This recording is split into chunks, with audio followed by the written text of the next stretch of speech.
सुनो गुड़िया, आज तुम इतनी खामोश क्यों हो? क्यों लगता है जैसे तुम्हारे दिल में कोई बात दफन है? क्या किसी ने तुम्हारा दिल तोड़ा है? नसीब ने फिर तुम्हें वो नहीं दिया जिसके लिए तुमने बहुत दुआएं की थीं। आओ आज मैं तुम्हें एक ऐसी कहानी सुनाती हूँ जो शायद तुम्हारी अपनी कहानी लगे।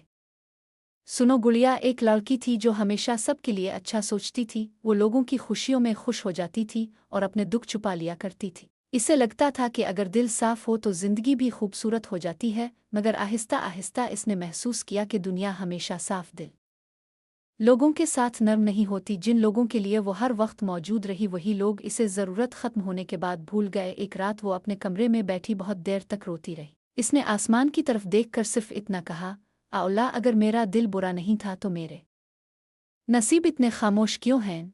इस रात इसे पहली बार महसूस हुआ कि कुछ दर्द ऐसे होते हैं जो इंसान किसी को समझा नहीं सकता। अगले दिन वो अपनी माँ के पास गई और पूछा, उम्मीद क्या वाकई कुछ लोग बदकिस्मत होते हैं? इसकी माँ मुस्कुराई और बोली, नहीं बेटा, कुछ लोगों के नसीब बस देर से खुलते हैं और अल्लाह उन्हें देर से इसलिए देता है क्योंकि वो उनके लिए कुछ खास लिख रहा होता है। ये सुनकर वो खामोश हो गई, मगर इस दिन के बाद इसने लोगों से उम्मीदें कम और अल्लाह से उम्मीद ज़्यादा रखनी शुरू कर दी। आहिस्ता आहिस्ता इसने सीख लिया कि हर छोड़कर जाने वाला इंसान नुकसान नहीं होता। कुछ लोग सिर्फ इंसान को अल्लाह के करीब करने आते हैं। फिर एक वक्त ऐसा आया जब इसकी ज़िंदगी बदलने लगी। इसके दिल में सुकून आने लगा क्योंकि अब वो लोगों के बदलने पर नहीं टूटती थी। वो जान गई थी कि अल्लाह जब किसी चीज़ में देर करता है तो उसके पीछे कोई बड़ी हिकमत होती है। और आज वही लड़की हर इस इंसान से सिर्फ एक बात कहती है, अगर आज तुम रो रहे हो तो उदास मत होना। हो सकता है अल्लाह तुम्हारे लिए वो लिख रहा हो जिसका तुम अभी सोच भी नहीं सकते।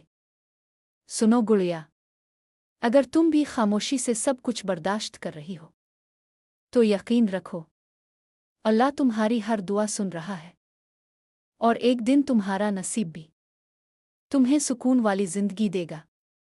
अगर ये कहानी आपके दिल तक पहुंची है तो वीडियो को लाइक करें, अपने के साथ शेयर करें और हमारे चैनल गाइडेड सोल को सब्सक्राइब ज़रूर करें।